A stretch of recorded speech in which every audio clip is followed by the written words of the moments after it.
ગુજરાત પ્રદેશ કોંગ્રેસ મહામંત્રી સંદીપસિંહ માંગરોલાની અધ્યક્ષતામાં ગરુડેશ્વર નજીક કોંગ્રેસ દ્વારા પ્રેસ કોન્ફરન્સ યોજાઈ હતી।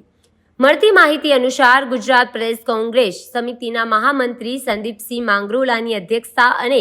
નર્મદા જિલ્લાના પૂર્વ ધારાસભ્ય પીડી વસાવા તથા નર્મદા જિલ્લા કોંગ્રેસ સમિતિના પ્રમુખ રણજીતસિંહ તડવી ની ઉપસ્થિતિમાં ગરુડેશ્વર નજીક આવેલી સિવિક હોટલ ખાતે વોટ ચોર ગદ્દી છોડ સહિત ઝુંબેશ અંતર્ગત કોંગ્રેસ સમિતિ દ્વારા પ્રેસ કોન્ફરન્સ યોજાઈ। આ કોન્ફરન્સમાં કોંગ્રેસ દ્વારા વોટ ચોર ગદ્દી છોડ અભિયાન માટે આગામી સમયમાં આયોજિત કાર્યક્રમો વિશે માહિતી આપવામાં આવી।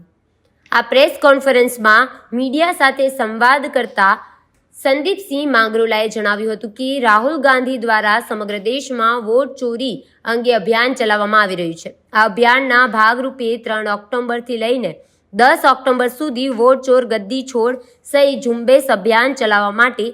એઆઈસીસી તરફથી મળેલ સૂચના અનુસાર આજે નર્મદા જિલ્લા કોંગ્રેસ સમિતિના આગેવાનો સાથે બેઠકનું આયોજન કરવામાં આવ્યું છે અને તારીખ 3 ઓક્ટોબરથી લઈને 10 ઓક્ટોબર સુધી નર્મદા જિલ્લાના તમામ તાલુકાઓમાં તમામ બૂથ ઉપર કોંગ્રેસ આગેવાનો અને કાર્યકર્તાઓ અને 100 થી વધુ લોકોને સહી લેવામાં આવશે અને રાહુલ ગાંધી દ્વારા શરૂ કરવામાં આવેલા આ અભિયાનને બુલંદ કરવામાં આવશે।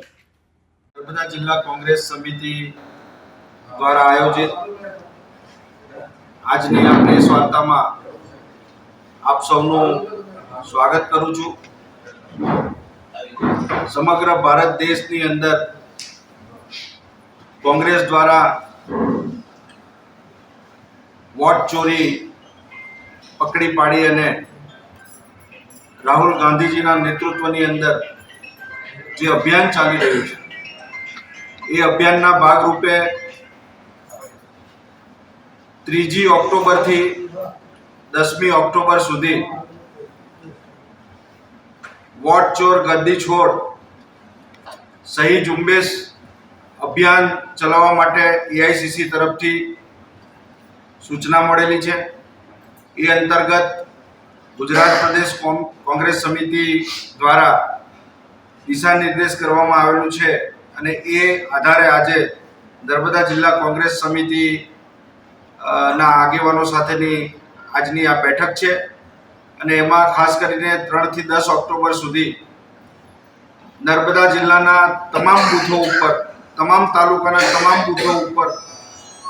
કોંગ્રેસના તમામ સંગઠનના હોદ્દેદારો અને કાર્યકર્તાઓ ચૂંટાયેલા સ્થાનિક સ્વરાજ્યના સભ્યો માજી ધારાસભ્યશ્રીઓ આ તમામ જે આગેવાનો છે એ પોતપોતાના બૂથની અંદર જઈને દરેક બૂથમાંથી મિનિમમ 100 થી વધારે મતદારોની સહી કરાવી અને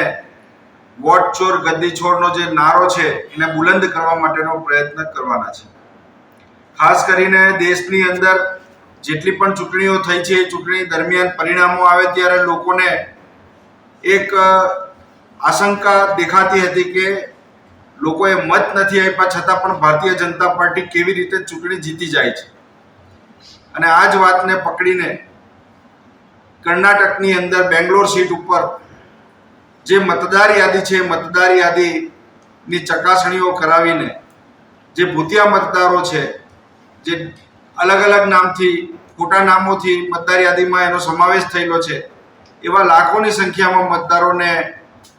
આઈડેન્ટિફાઈ કરીને કોંગ્રેસ દ્વારા ચૂંટણી પંચને અનેક વખત રજૂઆતો કરવામાં આવી પરંતુ ચૂંટણી પંચ ભારતીય જનતા પાર્ટીને મદદ કરતી હોય એ રીતે એમનો વ્યવહાર હતો અને એના કારણે રાહુલ ગાંધી જે લોકસભામાં વિપક્ષના નેતા જેવી મહત્વની જવાબદારી સંભાળે છે અને એમના તથ્ય સાથેના જે આક્ષેપો હતા આમ છતાં ચૂંટણી પંચે એને નજરઅંદાજ કર્યા અને એના જ કારણે બિહારની અંદર રાહુલ ગાંધીજીના નેતૃત્વની અંદર જે યાત્રા નીકળી અને એ યાત્રામાં ભારે જન સમર્થન પ્રાપ્ત થયું અને એના કારણે સમગ્ર દેશના અંદર આ જે વોટ ચોર ગદ્દી છોડ એ અભિયાન હેઠળ 3 થી 10મી તારીખ સુધીમાં એક જન આક્રોશ ઊભો કરવા માટે અને આ સરકારને 1 મિનિટ પણ આ દેશની સત્તા ઉપર કે રાજ્યની સત્તા ઉપર કે જે સત્તા ચોરી કરીને પ્રાપ્ત કરેલી છે એના ઉપર રહેવાનો કોઈ અધિકાર નથી. આજે ભારતના જે સંવિધાન છે એ સંવિધાને તમામ નાગરિકોને સમાન અધિકાર આપેલો છે અને એ સમાન અધિકારના કારણે એક ઉદ્યોગપતિ હોય કે એક સામાન્ય ખેત મજદૂર હોય એના બંનેના મતની વેલ્યુ એક સરખી છે અને જે મતદારો છે એ મતદારો એકથી વધારે જગ્યાએ પણ તેઓના નામ આ ભારતીય જનતા પાર્ટી અને ચૂંટણી પંચની સાંઠગાંઠથી જોડી અને ચૂંટણીઓ ભાજપ જીતતું આવ્યું છે. એના પરિણામે લોકોનો જે સંવિધાન પ્રત્યેનો જે વિશ્વાસ છે એ વિશ્વાસ ડગી રહેલો છે અને એની પાછળનું જો કોઈ કારણ હોય તો આ ભારતીય જનતા પાર્ટીની સરકાર અને ચૂંટણી પંચની જે મેલી મુરાદ છે એના કારણે આ પરિસ્થિતિનું નિર્માણ થયેલું છે. ત્યારે આવનારા દિવસોની અંદર કોંગ્રેસ દ્વારા સમગ્ર આ 8 દિવસના જન અભિયાનની અંદર ગામડે ગામડે જઈને એક બૂથની અંદર 100થી પણ વધારે લોકોનો સહી કરાવીને વિરોધ દર્જ કરવામાં આવશે. સમગ્ર દેશમાંથી લગભગ 5 કરોડથી પણ વધારે સહીઓ સાથેનો આ મેમોરેન્ડમ એ ચૂંટણી પંચ અને સરકારની અંદર આપવાનું કોંગ્રેસે નક્કી કરેલું છે.